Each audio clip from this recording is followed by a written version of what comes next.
अरुणां करुणातरङ्गिताक्षीं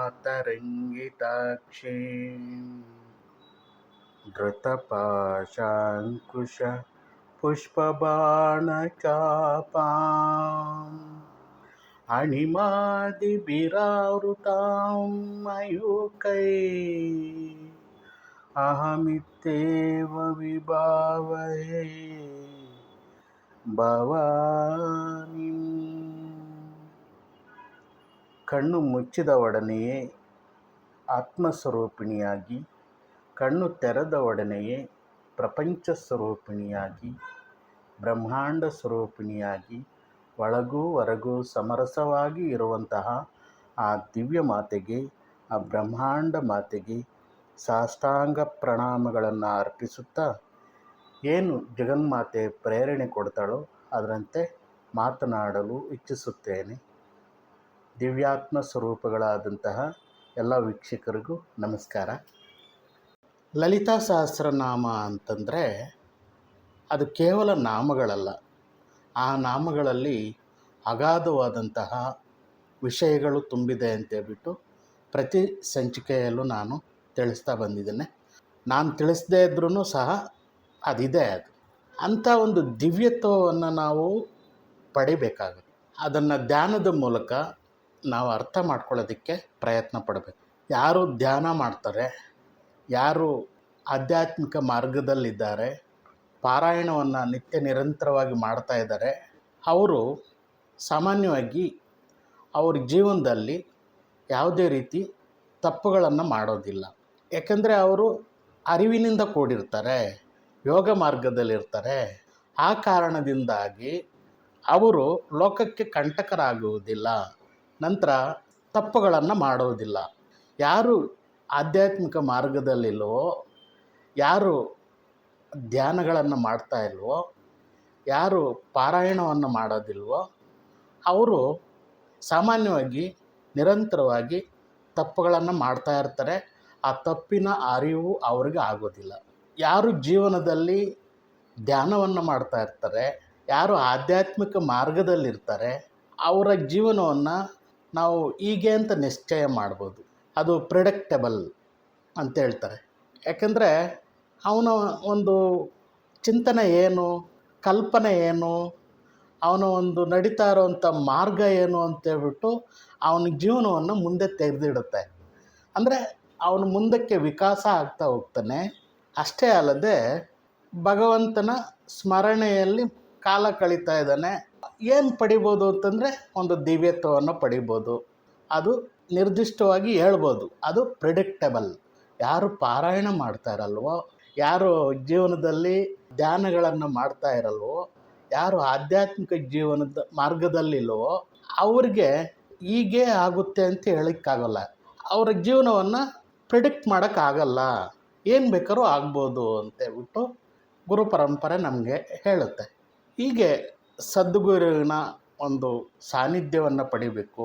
ಅಲ್ಲಿ ನಾನು ನನ್ನ ಮುಖವನ್ನು ನಾನು ನೋಡ್ಕೊಳ್ಳೋ ಅಂಥ ಒಂದು ಅವಕಾಶ ಸಿಗುತ್ತೆ ನಮಗೆ. ಸದ್ಗುರುವಿನ ಕೃಪೆ ಸಿಗಲಿಲ್ವೋ ಅವ್ರಿಗೆ ಜೀವನ ಕಷ್ಟಕರವಾಗಿರುತ್ತೆ, ಸಮಸ್ಯೆಗಳಿಂದ ತುಂಬಿರುತ್ತೆ. ಹೀಗೆ ಒಂದು ಕಾಡಿನಿಂದ ಒಂದು ಗರ್ಭಿಣಿ ಸಿಂಹ ಒಂದು ಗುಡ್ಡದಿಂದ ಇನ್ನೊಂದು ಗುಡ್ಡಕ್ಕೆ ಹಾರುವಾಗ ಆ ಗರ್ಭಿಣಿ ಸಿಂಹ ಒಂದು ಮರಿ ಸಿಂಹಕ್ಕೆ ಜನ್ಮ ಕೊಡ್ತು. ಅದು ಮುಂದಕ್ಕೆ ಹಾರ್ಕೊಂಡು ಹಾಗೆ ಮುಂದಕ್ಕೆ ಹೊಟ್ಟೋಯ್ತು. ಆ ಒಂದು ಮರಿ ಬೀಳಬೇಕಾದ್ರೆ ಆ ಕುರಿಗಳ ಮಂದೆಯಲ್ಲಿ ಅದು ಬೀಳುತ್ತೆ, ಸಿಂಹದ ಮರಿ. ಆ ಕುರಿಗಳು ಅದು ಯಾವಾಗಲೂ ಒಂದು ಮಂದೆ, ಒಂದು ಗ್ರೂಪ್ ಅಂತ ಇರುತ್ತೆ. ಸಿಂಹ ಯಾವಾಗಲೂ ಒಂಟಿಯಾಗಿರುತ್ತೆ. ಸನ್ಯಾಸಿಗಳು ಯಾವಾಗಲೂ ಒಂಟೊಂಟಿಯಾಗಿರ್ತಾರೆ. ನಾವು ಒಂದು ಸಮುದಾಯದಲ್ಲಿ ಗುರುತಿಸ್ಕೊತೀವಿ, ಒಂದು ಜಾತಿಯಲ್ಲಿ ಗುರುತಿಸ್ಕೊತೀವಿ. ಹಾಗಾಗಿ ಆ ಒಂದು ಗ್ರೂಪಿನಲ್ಲಿ ಆ ಸಿಂಹದ ಮರಿ ಬೀಳುತ್ತೆ. ಆ ಕುರಿಗಳು ಅದನ್ನು ಲಾಲನೆ ಪಾಲನೆ ಮಾಡ್ತವೆ. ಸಿಂಹದ ಮರಿ ಕುರಿಗಳಂತೆ ಬೆಳೆಯುತ್ತೆ, ಕುರಿಗಳಂತೆ ಹುಲ್ಲು ತಿನ್ನುತ್ತೆ, ಕುರಿಗಳಂತೆ ಬ್ಯಾ ಬ್ಯಾ ಅನ್ನುತ್ತೆ. ಹೀಗೆ ಇರಬೇಕಾದ್ರೆ ಒಮ್ಮೆ ಏನಾಯಿತು, ಒಂದು ಕಾಡಿನಿಂದ ಒಂದು ಮುದಿ ಸಿಂಹ ಒಂದು ಬಂತು. ಈ ಕುರಿಗಳ ಮಂದೆಯನ್ನು ನೋಡಿ ಅದರ ಬೆನ್ನಟ್ಟಿತು. ಆ ಒಂದು ಕುರಿಗಳನ್ನು ದಾಳಿ ಮಾಡುವಾಗ ಆಕಸ್ಮಿಕವಾಗಿ ಒಂದು ಸಿಂಹ ಕುರಿಗಳ ಮಂದೆಯಲ್ಲಿ ಇರುವಂತದ್ದನ್ನ ನೋಡಿತು. ಆ ನೋಡಿ ಅದಕ್ಕೆ ಆಶ್ಚರ್ಯಚಕಿತವಾಗಿ, ಇದೇನಿದು ಕುರಿಗಳ ಮಂದೆಯಲ್ಲಿ ಸಿಂಹ ಇರುವಂತದ್ದು ಅಂದ್ರೆ ಏನದು ಅರ್ಥ? ಓಡಿ ಹೋಗಿ ಅದನ್ನ ಸಿಂಹವನ್ನ ಹಿಡ್ಕೊಂಡ್ಬಿಡ್ತು. ಆ ಯುವ ಸಿಂಹವನ್ನ ಹಿಡ್ಕೊಂತ ಮುದಿ ಸಿಂಹ. ನನ್ನನ್ನು ಬಿಟ್ಬಿಡು, ನಾನು ಕುರಿ ಬ್ಯಾ ಬ್ಯಾ ಅಂತ ಬಡ್ಕೊಳ್ತಾ ಇದ್ದೆ. ಬಾಯಿಲಿ ಅಂತ ಹೇಳ್ಬಿಟ್ಟಿದ್ದೆ, ನೀರ್ ಹತ್ರ ಕರ್ಕೊಂಡೋಯ್ತು. ನೋಡು, ನೀನು ಸಿಂಹ, ನೀನು ಕುರಿಗಳಂತೆ ಆಡ್ತಾ ಇದೀಯ, ನೀನು ನೋಡಿಲ್ಲಿ ನಿನ್ನ ಮುಖವನ್ನ ಅಂತ ಹೇಳ್ಬಿಟ್ಟು ನೀರ್ ಹತ್ರ ತೋರಿಸ್ತು. ಅದಕ್ಕೆ ಇಲ್ಲ ಇಲ್ಲ, ನಾನು ನನ್ನ ಒಂದು ಸಂಗಾತಿಗಳೆಲ್ಲ ಹೋಗ್ತಾ ಇದ್ದಾರೆ, ನನ್ನನ್ನು ಬಿಟ್ಬಿಡು, ನಾನು ಅಲ್ಲಿ ಹೋಗ್ತೀನಿ, ನನ್ನನ್ನು ಬಿಟ್ಬಿಡು ಅಂತ ಹೇಳ್ಬಿಟ್ಟು ಕೇಳ್ತಾ ಇದೆ.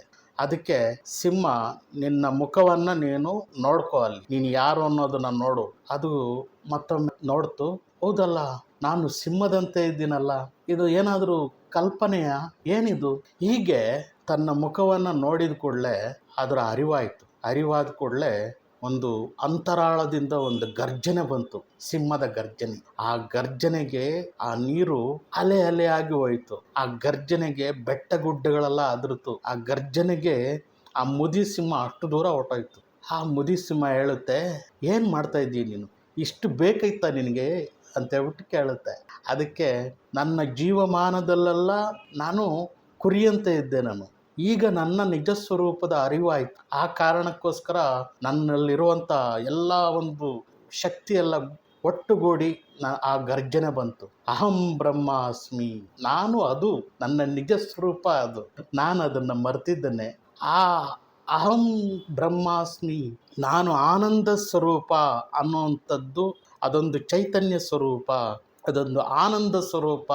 ನಾನು ಅಹಂ ಬ್ರಹ್ಮಾಸ್ಮಿ, ನಾನು ಅದು, ಇದು ನಾನಲ್ಲ ಅನ್ನುವಂಥದ್ದು ನಮ್ಮ ಅರಿವಿಗೆ ಬರೋ ಅಂಥದ್ದಕ್ಕೋಸ್ಕರ ನಮ್ಮ ಋಷಿಮುನಿಗಳು ಅನೇಕ ಮಾರ್ಗಗಳನ್ನು ಕಂಡುಹಿಡಿದಿಟ್ಟಿದ್ದಾರೆ. ಅದು ಲಲಿತಾ ಸಹಸ್ರನಾಮನೂ ಒಂದು ಅದರಲ್ಲಿ.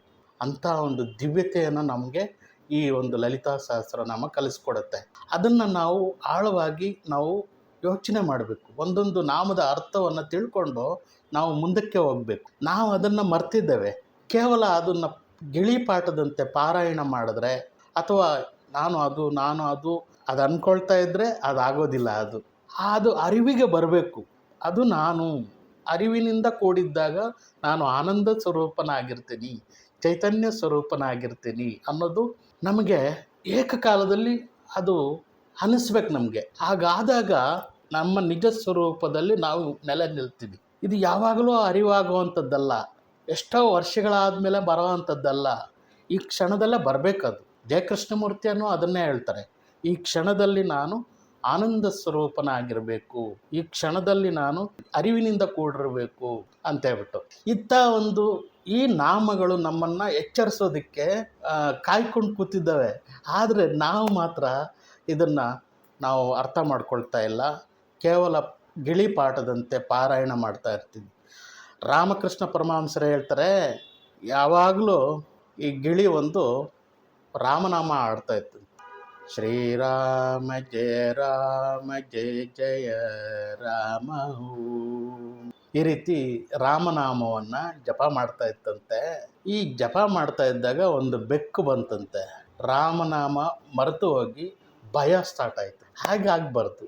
ನಾನು ಯಾವಾಗಲೂ ಅದೇ ಅಂತ ಅಂದ್ಕೊಂಡಿರ್ಬೇಕು. ಯಾವ ಕಷ್ಟ ನಷ್ಟದಲ್ಲಿದ್ರೂ ಸಹ ನಾನು ಆನಂದ ಸ್ವರೂಪ, ನಾನು ದಿವ್ಯ ಸ್ವರೂಪ, ಚೈತನ್ಯ ಸ್ವರೂಪ, ಅನಂತ ಆತ್ಮ. ಇದನ್ನು ನಮಗೆ ಕಲಿಸ್ಕೊಡೋವಂಥದ್ದು ಈ ನಾಮಗಳು.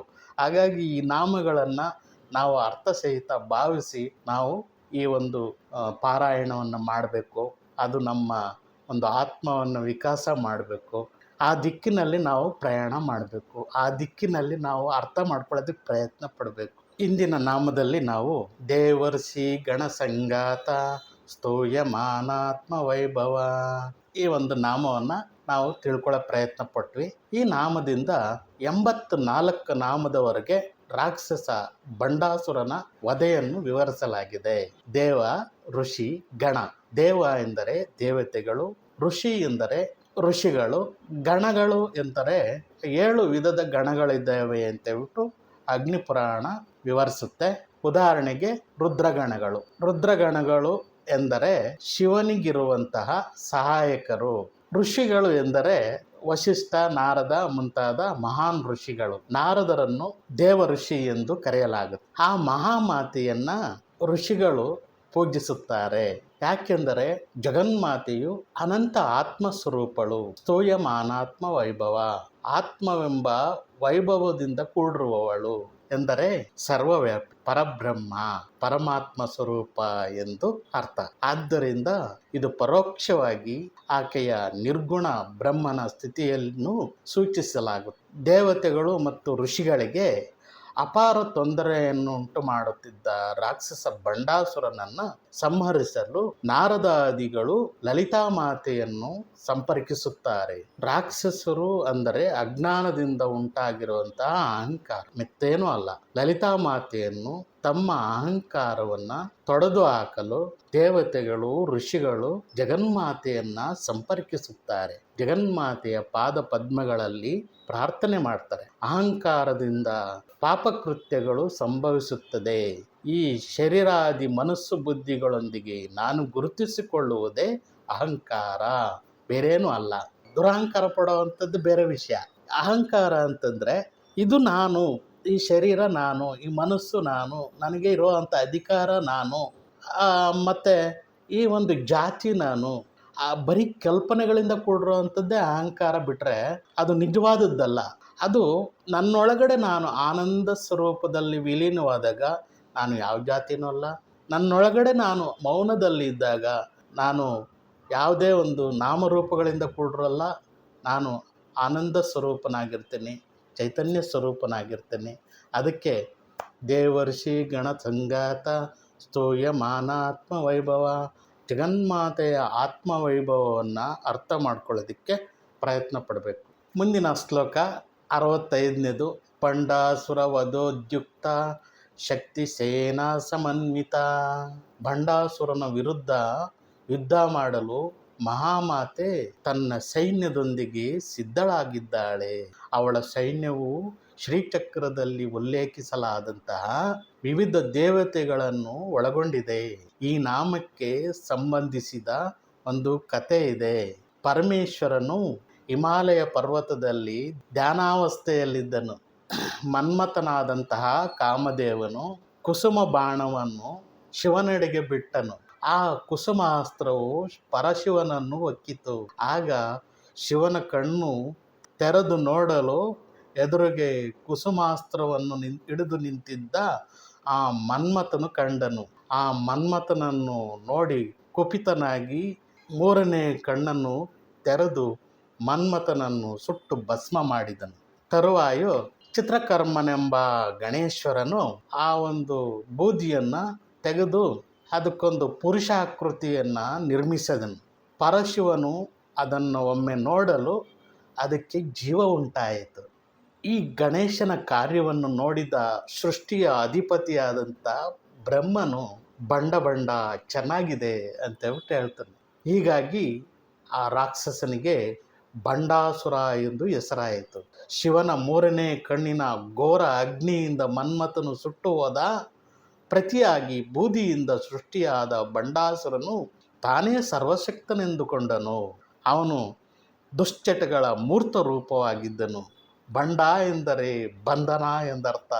ರಾಕ್ಷಸ ಬಂಡನಿಗೆ ನೀಡಿದ ವಿವರಣೆಯು ಸೀಮಿತ ಜ್ಞಾನವಾಗಿತ್ತು. ನಾವು ಇದನ್ನು ಅರ್ಥ ಮಾಡ್ಕೊಬೇಕಾಗುತ್ತೆ. ಯಾಕೆಂದರೆ ನಮಗೂ ಒಂದು ಸೀಮಿತವಾದಂಥ ಒಂದು ಜ್ಞಾನ ಇದೆ.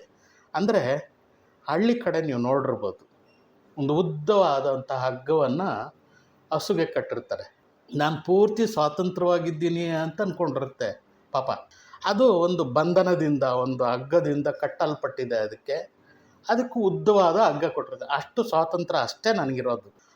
ಅಷ್ಟು ಸ್ವಾತಂತ್ರ್ಯ ಇರೋದ್ರಿಂದ ನಾನು ಮಾಡಿದ್ದೇ ಸರಿ, ಇದೇ ಸರಿ, ಅದೇ ಸರಿ ಅಂದ್ಕೊಂಡು ಅದು ಅಂದ್ಕೊಂಡಿರುತ್ತೆ. ಆ ಸ್ವಾತಂತ್ರ್ಯವನ್ನು ಅದು ಕೆಲವೊಮ್ಮೆ ದುರುಪಯೋಗ ಪಡಿಸ್ಕೊಬೋದು. ಆ ಒಂದು ಕಾರಣಕ್ಕೋಸ್ಕರ ಆ ಅಹಂಕಾರ ಅನ್ನುವಂಥದ್ದು ನಾನೇ ಸರ್ವಶಕ್ತನೆಂದು, ಬೇರೆ ಯಾವುದು ಶಕ್ತಿ ನನ್ನ ಮುಂದೆ ಇಲ್ಲ ಅಂದ್ಕೊಂಡು ಅದು ಗರ್ವ ಪಡ್ತಾ ಇರುತ್ತೆ. ಬಂಡ ಎಂದರೆ ಬಂಧನ ಎಂದರ್ಥ. ಅಂದರೆ ಹಸುಗೆ ಒಂದು ಹಗ್ಗ ಕಟ್ಟಿರ್ತಾರೆ, ಅದೊಂದು ಬಂಧನ ತಾನೇ. ಒಂದು ಸೀಮಿತ ಒಂದು ಏರಿಯಾ ಇರುತ್ತೆ, ಆ ಏರಿಯಾದಲ್ಲಿ ಅದು ಮೇಯ್ಕೊಂಡಿರಬೇಕಾಗುತ್ತೆ. ರಾಕ್ಷಸ ಬಂಡನಿಗೆ ನೀಡಿದಂಥ ವಿವರಣೆಯು ಸೀಮಿತ ಜ್ಞಾನವಾಗಿದೆ. ಅಂದರೆ ಅಜ್ಞಾನವೇ ಬಂಧನಕ್ಕೆ ಕಾರಣ. ಬಂಧನವು ಆಸೆಗಳು, ಬಯಕೆಗಳು ಇತ್ಯಾದಿಗಳನ್ನು ಸೂಚಿಸುತ್ತದೆ. ಜ್ಞಾನದ ಕೊರತೆಯು ದ್ವಂದ್ವಕ್ಕೆ ಕಾರಣವಾಗುತ್ತದೆ ಅಂತೇಳ್ಬಿಟ್ಟು ಹೇಳ್ತಾರೆ. ಯಾವಾಗ ನಾವು ಅರಿವಿನಿಂದ ಕೂಡಿರ್ತೀವೋ, ಯಾವಾಗ ನಾವು ನಿರಂತರವಾಗಿ ಧ್ಯಾನ ಮಾಡ್ತಾ ಇರ್ತೀವೋ, ಆಗ ನಾವು ತಪ್ಪುಗಳನ್ನು ಮಾಡೋದಿಲ್ಲ. ಯಾವಾಗ ಧ್ಯಾನ ಮಾಡಲ್ವೋ, ಯಾವಾಗ ನಾವು ಆಧ್ಯಾತ್ಮಿಕವಾಗಿರಲ್ವೋ, ಆವಾಗ ಅದು ತಪ್ಪುಗಳನ್ನೇ ಮಾಡ್ತಾ ಇದ್ರೂ ಸಹ ನಮಗೆ ಆ ಅರಿವಿಗೆ ಬರೋದೇ ಇಲ್ಲ. ನಾನು ಮಾಡ್ತಾ ಇರೋದು ತಪ್ಪು ಅಂತ ಅನಿಸೋದೇ ಇಲ್ಲ. ಇಂತಹ ಮನಸ್ಥಿತಿಯನ್ನು ಜನ್ಮಜಾತ ಎಂದು ಕರೆಯಲಾಗುತ್ತದೆ. ಮನಸ್ಸು ಬ್ರಹ್ಮವನ್ನು ಅರಿತುಕೊಳ್ಳುವುದಿಲ್ಲ. ಯಾವಾಗ ನಾವು ಮನಸ್ಸಿನಿಂದ, ಪ್ರಜ್ಞೆಯಿಂದ ಕೆಳಗೆ ಇರ್ತೀವೋ, ಆವಾಗ ನಾವು ನಮ್ಮ ನಿಜ ಸ್ವರೂಪವನ್ನು ಮರೆತು ಬಿಟ್ಟಿರ್ತೀವಿ. ನಾವು ಮಾಡೋದೆಲ್ಲವೂ ಅಜ್ಞಾನದಿಂದ ತುಂಬಿರುತ್ತೆ. ನಾವು ಮಾಡೋದೆಲ್ಲವೂ ಸಮಸ್ಯೆಗಳಿಂದ ತುಂಬಿರುತ್ತದೆ. ಏನೇ ಮಾಡಿದ್ರೂ ಅದು ಸಮಸ್ಯೆಗಳಾಗಿ ಪರಿಣಮಿಸುತ್ತೆ. ಜ್ಞಾನದಿಂದ ಮಾತ್ರ ಮುಕ್ತಿ ಸಾಧ್ಯ. ತೀವ್ರವಾದಂತಹ ಅರಿವಿನಿಂದ ಪರಮ ಪ್ರಜ್ಞೆಯನ್ನು ಅರಿತುಕೊಳ್ಳುವುದಕ್ಕೆ ಸಹಾಯವಾಗುತ್ತದೆ. ಈ ಪ್ರಕ್ರಿಯೆಯು ಆತ್ಮ ಸಾಕ್ಷಾತ್ಕಾರದೆಡೆಗೆ ಕರೆದೊಯ್ಯುತ್ತದೆ.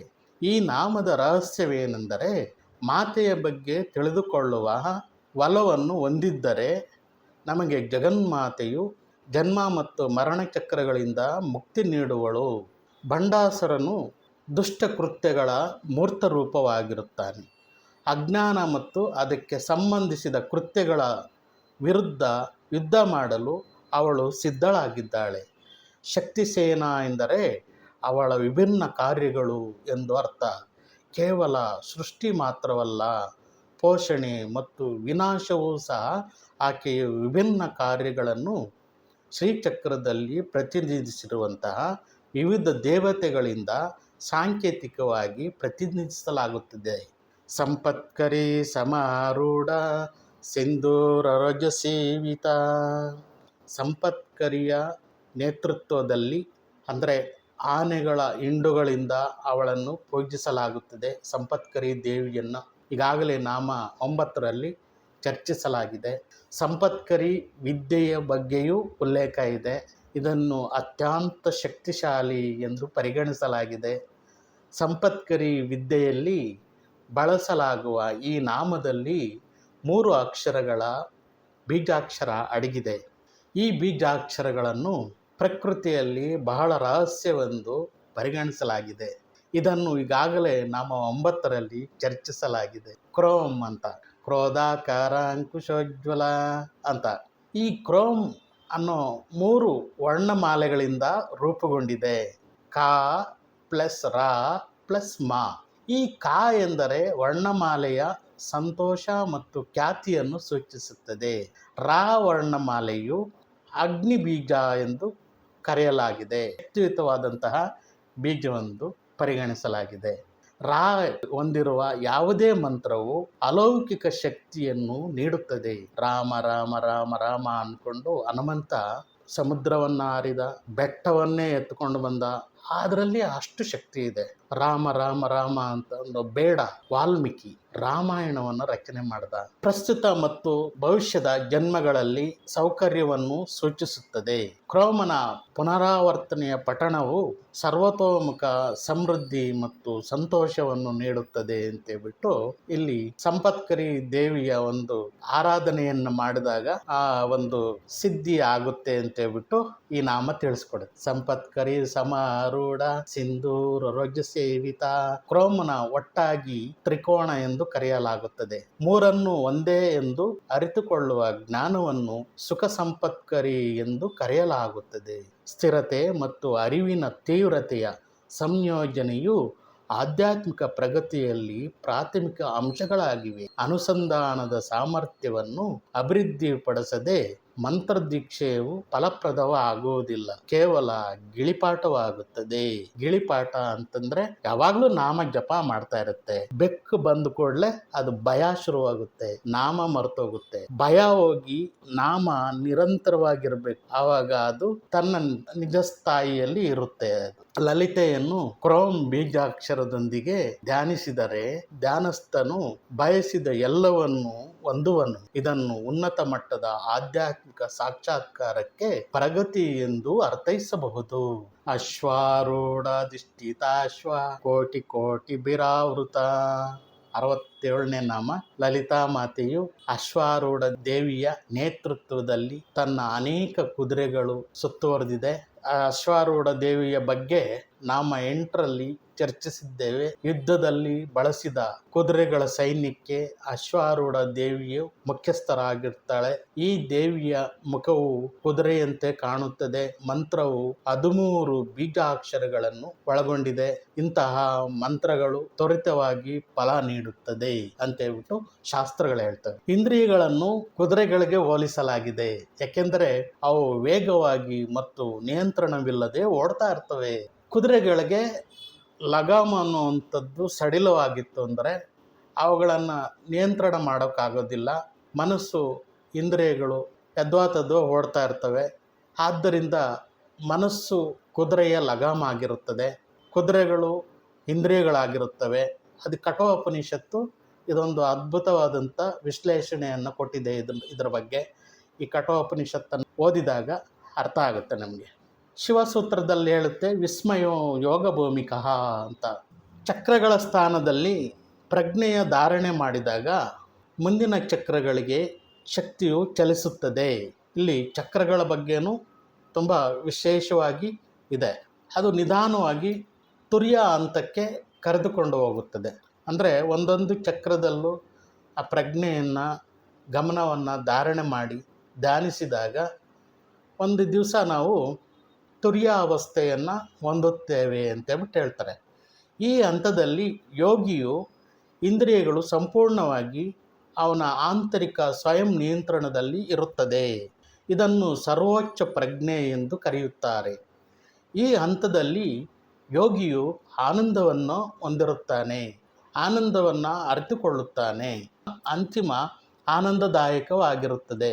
ಧಾರಣಾ ಶಕ್ತಿಯಿಂದ ಆಜ್ಞಾಚಕ್ರವನ್ನು ಸಕ್ರಿಯ ಮಾಡಿದರೆ ಅಲ್ಲಿ ತನ್ನ ಇಂದ್ರಿಯಗಳು ನಿಯಂತ್ರಿಸಲ್ಪಡುತ್ತದೆ ಅಂತೇಳ್ಬಿಟ್ಟು ಶಾಸ್ತ್ರ ಹೇಳುತ್ತೆ. ಈ ಒಂದು ಹಂತವಾಗಿ ಮುಂದಕ್ಕೆ ಹೋಗ್ತಾ ಅತ್ಯುನ್ನತವಾದಂಥ ಸ್ತರಗಳಿಗೆ ನಾವು ಹೋಗೋದಕ್ಕೆ ಅನುಕೂಲವಾಗಿರುತ್ತೆ.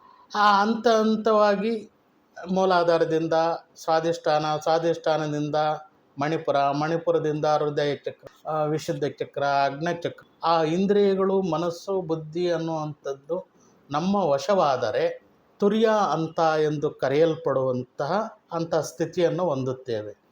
ಯೋಗಿಯು ಶಿವನೊಂದಿಗೆ ತನ್ನ ಸಂಯಮವನ್ನು ಸ್ಥಾಪಿಸುವ ಇಚ್ಛಾಶಕ್ತಿಯನ್ನು ಹೊಂದಬೇಕು.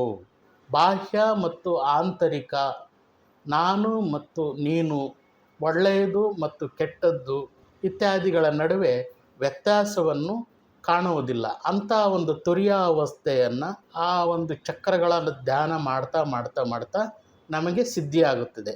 ಅಂದರೆ ಇಂದ್ರಿಯಗಳು, ಮನಸ್ಸು ನಮ್ಮ ನಿಯಂತ್ರಣಕ್ಕೆ ಸಿಕ್ಕಬೇಕು ಅಂತಂದರೆ ಆಜ್ಞಾಚಕ್ರದಲ್ಲಿ ಹೆಚ್ಚು ಏಕಾಗ್ರಗೊಂಡಾಗ, ಅಲ್ಲಿ ಶಿವನನ್ನು ಧ್ಯಾನಿಸಿದಾಗ ಆ ಒಂದು ತುರ್ಯಾವಸ್ಥೆಯು ನಮಗೆ ಅರಿವಿಗೆ ಬರುತ್ತೆ. ಆ ತುರ್ಯಾವಸ್ಥೆಯನ್ನು ಹೊಂದುತ್ತೀವಿ ಅಂತೇಳ್ಬಿಟ್ಟು ಶಾಸ್ತ್ರಗಳು ಹೇಳ್ತವೆ. ಕುದುರೆಗಳಂತೆ ಲಂಗು ಲಗಾಮಿಲ್ಲದೆ ಅಲೆದಾಡುವ ಇಂದ್ರಿಯಗಳನ್ನು ನಿಯಂತ್ರಿಸುವುದಕ್ಕೆ ಇದೊಂದು ಸಮೃದ್ಧವಾದಂತಹ ಆಧ್ಯಾತ್ಮಿಕ ಸಾಧನವಾಗಿದೆ. ಇದರಿಂದ ಅನೇಕ ಫಲಗಳು ಸಿಗ್ತವೆ. ಜಗನ್ಮಾತೆಯು ಮಾತ್ರ ಒಬ್ಬನನ್ನು ಪರಬ್ರಹ್ಮನಾದಂತಹ ಶಿವನೊಂದಿಗೆ ಸಂಪರ್ಕವನ್ನು ಹೊಂದಿಸುತ್ತಾಳೆ. ಶಿವನ ಬಳಿ ಕರೆದುಕೊಂಡು ಹೋಗ್ತಾಳೆ. ಕರೆದೊಯ್ಯುವುದಕ್ಕೆ ಜಗನ್ಮಾತೆಯಿಂದ ಮಾತ್ರ ಸಾಧ್ಯ. ಸಂಪೂರ್ಣ ಸಮರ್ಪಣೆ ಮಾಡಿಕೊಂಡಾಗ ಜಗನ್ಮಾತೆನೇ ನಮಗೆ ಆ ಒಂದು ದಿವ್ಯತೆಯನ್ನು ಅನುಗ್ರಹಿಸುತ್ತಾಳೆ. ಅದಕ್ಕೋಸ್ಕರ ಈ ಒಂದು ಲಲಿತಾ ಸಹಸ್ರನಾಮ ಇರುವಂಥದ್ದು. ಅದು ಭಕ್ತಿಪೂರ್ವಕವಾಗಿ ಆ ಶರಣಾಗತಿಯಿಂದ ನಾವು ಅದನ್ನು ಆರಾಧನೆ ಮಾಡಬೇಕು. ಮಾಯೆಯನ್ನು ತ್ಯಜಿಸಿದ ಹೊರತು ಪರಮಾತ್ಮನನ್ನು ಸಾಕ್ಷಾತ್ಕರಿಸಿಕೊಳ್ಳಲು ಸಾಧ್ಯವಿಲ್ಲ. ಶಿವನೊಂದಿಗೆ ಸಂಪರ್ಕ ಸ್ಥಾಪಿಸುವ ಇಚ್ಛಾಶಕ್ತಿಯು ಶಿವಸೂತ್ರಗಳಲ್ಲಿ ಉಮಾ ಎಂದು ಕರೆಯಲ್ಪಡುವ ಶಕ್ತಿಯಿಂದ ಮಾತ್ರ ಒದಗಿಸಲ್ಪಡುತ್ತದೆ. ಒಮ್ಮೆ ಶಿವನ ಸಾಕ್ಷಾತ್ಕಾರವಾಯಿತು ಅಂದರೆ ಒಬ್ಬನು ಶಾಶ್ವತವಾಗಿ ಆನಂದವನ್ನು ಹೊಂದುತ್ತಾನೆ. ಶರೀರವೇ ರಥ, ಇಂದ್ರಿಯಗಳೇ ಕುದುರೆಗಳು, ಮನಸ್ಸು ಒಂದು ಲಗಾಮು, ಬುದ್ಧಿಯು ಸಾರಥಿಯು. ಅಂತರ್ಗುಹೆಯಲ್ಲಿ ಪರಮಾತ್ಮನಾದಂತಹ ಶಿವನಿದ್ದಾನೆ. ಆ ಇಂದ್ರಿಯಗಳನ್ನು, ಕುದುರೆಗಳು, ಮನಸ್ಸೆಂಬ ಲಗಾಮನ್ನು ಸರಿಯಾಗಿ ಬಳಸಿ ಬುದ್ಧಿ ಎಂಬ ಸಾರಥಿಯ ಪ್ರಜ್ಞೆಯಿಂದ ರಥವನ್ನು ಮುನ್ನಡೆಸಿದರೆ ಇದೊಂದು ಅದ್ಭುತ ಯಾತ್ರೆ ಆಗುತ್ತದೆ, ಆನಂದದ ಯಾತ್ರೆ ಆಗುತ್ತದೆ, ಅಂತರ್ಯಾತ್ರೆ ಆಗುತ್ತದೆ. ಅದಾದಾಗ ನಿರಂತರವಾಗಿ ಆತ್ಮಾನಂದ ಉಂಟಾಗುತ್ತದೆ ವಿನಃ ಬೇರೆ ಯಾವುದೇ ಮಾರ್ಗದಿಂದ ಸಾಧ್ಯವಾಗುವುದಿಲ್ಲ. ಮಾಯಾಮೋಹವನ್ನು ಜಗನ್ಮಾತೆಯಾದಂತಹ ಲಲಿತಾಮಾತೆಯೇ ನಮಗೆ ದಾರಿ ತೋರಿಸಿ ಮುನ್ನಡೆಸಬೇಕಾಗಿತ್ತೆ. ಹಾಗಾಗಿ ಲಲಿತಾಮಾತೆಯನ್ನು ನಿರಂತರವಾಗಿ ಯಾವಾಗಲೂ ಪ್ರಾರ್ಥಿಸಬೇಕಾಗುತ್ತದೆ, ಪಾರಾಯಣ ಮಾಡಬೇಕಾಗುತ್ತದೆ. ಹಾಗಾಗಿ ಇದೊಂದು ಅದ್ಭುತವಾದಂಥ ಲಲಿತಾ ಸಹಸ್ರನಾಮಗಳನ್ನು ನಾವು ನಿರಂತರವಾಗಿ ಪಠಿಸಬೇಕಾಗುತ್ತದೆ. ಚಕ್ರರಾಜ ರಥಾರೂಢ ಸರ್ವಾಯುಧ ಪರಿಷ್ಕೃತ. 68ನೇ ನಾಮ. ಚಕ್ರರಾಜ ರಥವು ಲಲಿತಾಮಾತೆಯ ರಥವಾಗಿದೆ. ಅದರಲ್ಲಿ ಅವಳು ಎಲ್ಲ ರೀತಿಯ ಆಯುಧಗಳೊಂದಿಗೆ ಪ್ರಯಾಣಿಸುತ್ತಾಳೆ. ಆಯುಧಗಳು ಎಂದರೆ ಶುದ್ಧ ವಿದ್ಯೆ ಅಥವಾ ಶುದ್ಧ ಜ್ಞಾನ. ಶುದ್ಧ ವಿದ್ಯೆ ಅಂತಂದರೆ ಶ್ರೀವಿದ್ಯಾ ಉಪಾಸನ ಎಂದು ಅರ್ಥ. ಸಹಸ್ರನಾಮವನ್ನು, ಲಲಿತಾ ಸಹಸ್ರನಾಮವನ್ನು ಪಾರಾಯಣ ಮಾಡ್ತಾ ಇರ್ತಾರೋ ಅವರು ಶ್ರೀವಿದ್ಯಾ ಉಪಾಸಕರೇ ಆಗಿರ್ತಾರೆ. ಹಾಗಾಗಿ ಯಾರು ಶ್ರೀವಿದ್ಯಾ ಉಪಾಸನೆಯನ್ನು ಮಾಡ್ತಾ ಇರ್ತಾರೋ ಅವರಿಗೆ ಬ್ರಹ್ಮಜ್ಞಾನ ಎಂದು ಕರೆಯಲ್ಪಡುವಂತಹ ಆ ಒಂದು ಅಮೃತ ವರ್ಷಿಣಿ, ಅಮೃತವನ್ನು ಸುರಿಸುತ್ತಾಳೆ ಅಂತರ್ಥ. ಆ ಅಮೃತ ಸುರಿದಾಗಿ ಏನಾಗುತ್ತೆ ಅಂತಂದರೆ ಆನಂದಮಯವಾಗಿರುತ್ತದೆ. ಇಂಥ ಆನಂದವನ್ನು ನಾವು ಎಲ್ಲೋ ಹೊರಗಡೆ ಹುಡುಕ್ತಾ ಇದ್ದೀವಿ, ಎಲ್ಲ ಸಂಬಂಧಗಳಲ್ಲಿ ಹುಡುಕ್ತಾ ಇದ್ದೀವಿ, ಬೇರೆ ಬೇರೆ ವಿಷಯಗಳೊಂದಿಗೆ ಹುಡುಕ್ತಾ ಇದ್ದೀವಿ. ಎಲ್ಲವೂ ನಮ್ಮ ಒಳಗಡೆ ಇರೋ ಅಂಥದ್ದು. ಈ ರಥವು 9 ಹಂತಗಳು ಇರೋ ಅಂಥದ್ದು. ಚಕ್ರರಾಜ ರಥ ಅಂತಂದರೆ 9 ಹಂತಗಳಿದ್ದಾವೆ ಅದಕ್ಕೆ. ಅಂದರೆ ನವಾವರಣ ಅಂತ ಕರೀತಾರೆ. ಅಂದರೆ ಶ್ರೀಯಂತ್ರಕ್ಕೆ ಒಂದು 9 ಆವರಣಗಳಿದ್ದಾವೆ. 9ನೇ ಆವರಣದಲ್ಲಿ ಜಗನ್ಮಾತೆ ನೆಲೆಸಿರ್ತಾಳೆ ಆ ಬಿಂದುವಿನಲ್ಲಿ. ಈ ಚಕ್ರರಾಜ ಎಂತಂದರೆ ಲಲಿತಾಂಬಿಕೆಯ ನಿವಾಸದ ಸ್ಥಳವಾದ ಶ್ರೀಚಕ್ರ ಎಂದು ಕರೆಯಲಾಗುತ್ತದೆ. ಪರಿಷ್ಕೃತ ಎಂದರೆ ಅಲಂಕೃತ ಎಂದರ್ಥ. ಈ ನಾಮವನ್ನು ಅರ್ಥ ಮಾಡಿಕೊಳ್ಳಲು ಶ್ರೀಚಕ್ರದ ಸಂಕ್ಷಿಪ್ತ ಜ್ಞಾನವು ಅವಶ್ಯಕವಾಗಿ ನಮಗೆ ಬೇಕಾಗಿದೆ. ವಿಶೇಷವಾಗಿ 5 ಶಕ್ತಿ ಚಕ್ರಗಳು ಮತ್ತು 4 ಶಿವಚಕ್ರಗಳಾಗಿ ವಿಂಗಡಿಸಲಾಗಿದೆ. ಮೇಲ್ಮುಖವಾಗಿರುವಂತಹ ತ್ರಿಕೋಣಗಳನ್ನು ಶಿವಚಕ್ರಗಳೆಂದು ಕರೆಯಲಾಗುತ್ತದೆ ಮತ್ತು ಕೆಳಮುಖವಾಗಿರುವಂತಹ ತ್ರಿಕೋಣಗಳನ್ನು ಶಕ್ತಿ ಚಕ್ರಗಳು ಎಂದು ಕರೆಯಲಾಗುತ್ತದೆ. ಶ್ರೀಚಕ್ರವು 44 ತ್ರಿಕೋಣಗಳನ್ನು ಹೊಂದಿದೆ. ಇದರಲ್ಲಿ 43 ದೇವತೆಗಳು, 44ನೇದು ಲಲಿತಾಂಬಿಕಾ ಮತ್ತು 79 ಯೋಗಿನಿಯರು ವಾಸಿಸುತ್ತಾರೆ ಈ ಒಂದು ಶ್ರೀಯಂತ್ರದಲ್ಲಿ. ಆ ರಥದಲ್ಲಿ ಇಷ್ಟು ದೇವತೆಗಳಿರ್ತಾರೆ, 44 ದೇವತೆಗಳಿರ್ತಾರೆ. 44ನೇ ದೇವತೆ ಜಗನ್ಮಾತೆ ಬಿಂದುವಿನಲ್ಲಿ ನೆಲೆಸಿರ್ತಾಳೆ. ಯಾವುದೇ ಯೋಗಿನಿ ದೇವತೆಗೆ ಅಲ್ಲಿ ಪೂಜೆ ಸಲ್ಲಿಸ್ಬೋದು. ಮೂಲಾಧಾರದಿಂದ ಆಜ್ಞಾಚಕ್ರದವರೆಗೂ 6 ಚಕ್ರಗಳಿದ್ದಾವೆ. ಚಕ್ರರಾಜ ರಥಾರೂಢ ಸರ್ವಾಯುಧ ಪರಿಷ್ಕೃತ. ರಥ ಎಂದರೆ ಅಥವಾ ಅಡಿಪಾಯ, ಆರೂಢ ಎಂದರೆ ನಿಯಂತ್ರಣ ಮತ್ತು ಸರ್ವಾಯುಧ ಎಂದರೆ ಶುದ್ಧ ವಿದ್ಯೆ ಎಂದು ಕರೆಯಲ್ಪಡುವಂತಹ ಶುದ್ಧ ಜ್ಞಾನ. 6 ಚಕ್ರಗಳು ಶುದ್ಧ ಜ್ಞಾನವನ್ನು ಪಡೆಯಲು ಅಡಿಪಾಯವನ್ನು ರೂಪಿಸುತ್ತದೆ. ಹಾಗಾಗಿ ಈ ಚಕ್ರಗಳ ಬಗ್ಗೆ ವಿಶೇಷವಾಗಿ ಮುಂದಕ್ಕೆ ಹೋದ ಹಾಗೆ ಇನ್ನೂ ಹೆಚ್ಚು ಹೆಚ್ಚು ಅದನ್ನು ಪ್ರಸ್ತುತಪಡಿಸುತ್ತೆ. ಅದನ್ನು ನಾವು ಅರ್ಥ ಮಾಡ್ಕೊಳ್ತಾ ಹೋಗಬೇಕು. ಆಜ್ಞಾಚಕ್ರವು ಮನಸ್ಸನ್ನು ನಿಯಂತ್ರಿಸುತ್ತದೆ. ಆದ್ದರಿಂದ ಮೂಲಭೂತ ಅಂಶಗಳನ್ನು ಮತ್ತು ಮನಸ್ಸನ್ನು ನಿಯಂತ್ರಿಸಲು ಶುದ್ಧ ಜ್ಞಾನವು ಅತ್ಯಗತ್ಯವಾಗಿ ನಮಗೆ ಬೇಕಾಗುತ್ತದೆ. ಚಕ್ರಗಳನ್ನು ನಿಯಂತ್ರಿಸಿದಾಗ ಸಿದ್ಧಿಗಳು ಪ್ರಾಪ್ತಿಯಾಗುತ್ತದೆ ಅಂತೇಳ್ಬಿಟ್ಟು ನಮಗೆ ಲಲಿತಾ ಸಹಸ್ರನಾಮದಲ್ಲಿ ತಿಳಿಸ್ತಾ ಇದೆ. ಶಿವಸೂತ್ರದಲ್ಲಿ ಏನು ಹೇಳುತ್ತೆ ಅಂತಂದರೆ, ಈ ಚಕ್ರಗಳನ್ನು ನಾವು ಧ್ಯಾನಿಸಿದಾಗ ಶುದ್ಧ ಜ್ಞಾನ ಪ್ರಾಪ್ತವಾಗುತ್ತದೆ ಅಂತೇಳ್ಬಿಟ್ಟು ಹೇಳುತ್ತೆ. ಇಂದಿನ ಸಂಚಿಕೆಗಳಲ್ಲಿ ನಾನು ತಿಳಿಸೋ ಪ್ರಯತ್ನ ಮಾಡಿದ್ದೀನಿ.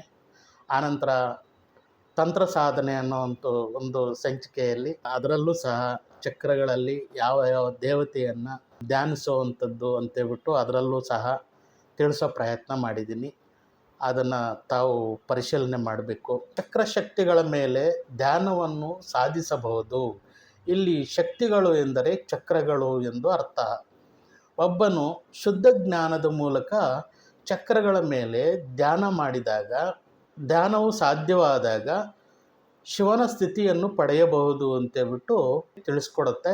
ಈ ಹಂತದಲ್ಲಿ ಶಿವನನ್ನು ಬಿಟ್ಟು ಬೇರೇನೂ ಇಲ್ಲ ಅನ್ನೋ ಒಂದು ಅರಿವು ಮೂಡುತ್ತೆ. ಶಿವ ಹೇಗೆ ಕಾಣ್ತಾನೆ ಅಂತಂದರೆ ಲಿಂಗ ರೂಪದಲ್ಲಿ ಕಾಣ್ತಾನೆ. ಲಿಂಗ ಯಾವ ರೂಪದಲ್ಲಿದೆ ಅಂತಂದರೆ ಜ್ಯೋತಿ ಸ್ವರೂಪದಲ್ಲಿ ಇರುವಂತೆ ಇದೆ. ಆ ಜ್ಯೋತಿ ಸ್ವರೂಪ ಏನು ಅಂತಂದರೆ ನಮ್ಮ ನಿಜ ಸ್ವರೂಪ. ಅದು ನಮ್ಮ ನಿಜ ಸ್ವರೂಪದ ಸುತ್ತಲೂ ಮಾಯೆ ಆವರಿಸಿಕೊಂಡಿದೆ. ಜಗನ್ಮಾತೆಯು ಅನುಗ್ರಹಿಸಿದಾಗ ಮಾತ್ರ ಶಿವನನ್ನು ನೋಡಲಿಕ್ಕೆ ನಮಗೆ ಸಾಧ್ಯವಾಗುತ್ತದೆ. ಇಲ್ಲ ಅಂದರೆ ಜಗನ್ಮಾತೆ ನಿರಾಕರಿಸಿದರೆ ನಾವು ಅದನ್ನು ನೋಡಲಿಕ್ಕೆ ಸಾಧ್ಯ ಇಲ್ಲ. ಜಗನ್ಮಾತೆ ನಮಗೆ ಮಾರ್ಗದರ್ಶನ ಮಾಡಬೇಕಾಗುತ್ತದೆ. ಹಾಗಾಗಿ ಜಗನ್ಮಾತೆಯನ್ನು ನಾವು ಪ್ರಾರ್ಥನೆ ಮಾಡಬೇಕಾಗುತ್ತದೆ. ಪ್ರತಿ ನಾಮಗಳನ್ನು ಅತ್ಯಂತ ಶ್ರದ್ಧೆಯಿಂದ ಮಾಡಬೇಕಾದಾಗ ಸಿದ್ಧಿಗಳು ಪ್ರಾಪ್ತಿಯಾಗುತ್ತೆ ಅಂತೇಳ್ಬಿಟ್ಟು ಹೇಳುತ್ತೆ ಈ ಸೂತ್ರಗಳು. ಮಾಯೆ ಹೋದರೆ ಮಾತ್ರ ಶುದ್ಧ ವಿದ್ಯೆ ಸಾಧ್ಯವಾಗುತ್ತದೆ. ಕೃಷ್ಣನು ಭಗವದ್ಗೀತೆಯಲ್ಲಿ ಹೇಳುತ್ತಾನೆ, ಎಲ್ಲ ಕೆಲಸದ ತ್ಯಾಗವು ಅತೀಂದ್ರಿಯ ಜ್ಞಾನದಲ್ಲಿ ಕೊನೆಗೊಳ್ಳುತ್ತದೆ. ಅತೀಂದ್ರಿಯ ಜ್ಞಾನವನ್ನು ಪಡೆದಾಗ ನಮಗೆ ಎಲ್ಲ ಬಂಧನಗಳಿಂದ, ಎಲ್ಲ ನೋವುಗಳಿಂದ, ಎಲ್ಲ ಒಂದು ಸಮಸ್ಯೆಗಳಿಂದ ನಾವು ಬಿಡುಗಡೆ ಆಗ್ತೀವಿ. ಇಲ್ಲ ಅಂದರೆ ನಾವು ಆ ಬಂಧನದಲ್ಲೇ ಇರ್ತೀವಿ. ಅಂತಿಮ ಅರ್ಥವೇನೆಂದರೆ ಚಕ್ರಗಳು ಮತ್ತು ಮನಸ್ಸಿನ ಮೇಲೆ ಪಾಂಡಿತ್ಯವನ್ನು ಸಾಧಿಸಿದಾಗ ಬ್ರಹ್ಮನೊಂದಿಗೆ ಯಾವಾಗಲೂ ಇರುವುದನ್ನು ಸದಾ ಆನಂದದ ಸ್ಥಿತಿಯಲ್ಲಿ ನಾವಿರ್ತೇವೆ. ಅದನ್ನು ಪತಂಜಲಿ ಮಹರ್ಷಿಯು ಸಮಾಧಿ ಸ್ಥಿತಿ ಅಂತ ವಿವರಿಸಿದ್ದಾರೆ. ಆ ಸಮಾಧಿ ಸ್ಥಿತಿಯ ಪಡ್ಕೊಂಡ್ಮೇಲೆ ಅವನಿಗೆ ಮುಂದಿನ ಜನನ ಮರಣಗಳೆಂಬ ಬಾಧೆ ಇರುವುದಿಲ್ಲ. ಆನಂತರ ಯಾವುದೇ ನೋವುಗಳು ಬಾಧೆಗಳು ಕಾಣುವುದಿಲ್ಲ ಅವನಿಗೆ. ಗೇಯ ಚಕ್ರ ರಥಾರೂಢ ಮಂತ್ರಿಣಿ ಪರಿಸೇವಿತ 69ನೇ ನಾಮ. ಇಂದಿನ ನಾಮದಲ್ಲಿ 2 ರಥಗಳು ಯಾವಾಗಲೂ ಚಕ್ರರಾಜ ರಥದ ಜೊತೆಯಲ್ಲಿ ಇರುತ್ತದೆ ಅಂತೇಳ್ಬಿಟ್ಟು ತಿಳ್ಕೊಂಡ್ವಿ. ಅವೆರಡರಲ್ಲಿ ಮೊದಲನೆಯದನ್ನು ಇಲ್ಲಿ ಚರ್ಚಿಸಲಾಗುತ್ತಿದೆ. ಅದನ್ನು ಗೇಯ ಚಕ್ರ ಎಂದು ಕರೆಯುತ್ತಾಗುತ್ತೆ. ಇದು ಮಂತ್ರಿಣೀ ದೇವಿಯ ರಥವಾಗಿದ್ದು ಶ್ಯಾಮಲಾ ದೇವಿ ಎಂದು ಕರೆಯುತ್ತಾರೆ. ಗೇಯ ಚಕ್ರವನ್ನು ಹೊಂದಿರುವಂತಹ ಮಂತ್ರಿಣೀ ದೇವಿಯು ಲಲಿತೆಯನ್ನು ಪೂಜಿಸುತ್ತಾಳೆ ಎಂಬುದು ಅಕ್ಷರಶಃ ಅರ್ಥ. ಲಲಿತೆಯನ್ನು ಗೌರವಿಸುತ್ತಾಳೆ ಮತ್ತು ಜಗನ್ಮಾತೆಯನ್ನು ಪೂಜಿಸಲು ಆಯ್ಕೆ ಮಾಡುತ್ತಾಳೆ. ಪೂಜಿಸುವುದು ಎಂದರೆ ಗೌರವಿಸುವುದು ಎಂದರ್ಥ.